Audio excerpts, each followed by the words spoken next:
चलिए ये हमारा सवाल आ गया है, why should a magnesium ribbon be cleaned before burning in air.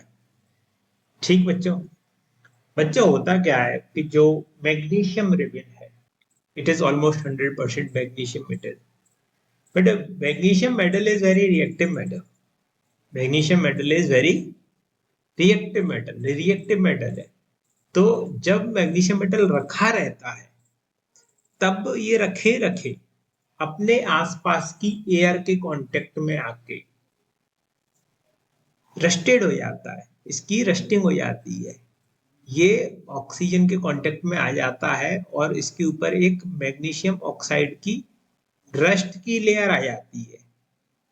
ठीक, तो इसको हटाना होगा हमें अगर मैग्नीशियम रिबन को जलाना है, क्योंकि अगर मैग्नीशियम रिबन की रस्ट को नहीं हटाया तो फिर ये रस्ट प्रिवेंट करेगी फ्रेश मैग्नीशियम को ऑक्सीजन के कांटेक्ट में आने से, और उसको जलने से भी प्रिवेंट करेगी।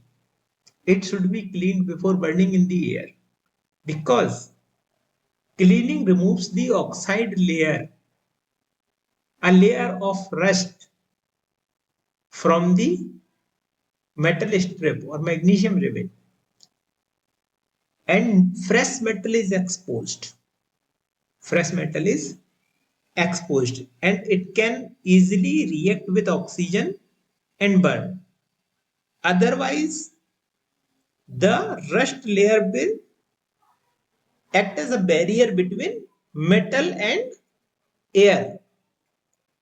The rust layer will act as a barrier between metal layer and air, and it will not allow the contact, and therefore it will be difficult to burn. That's why we clean magnesium ribbon.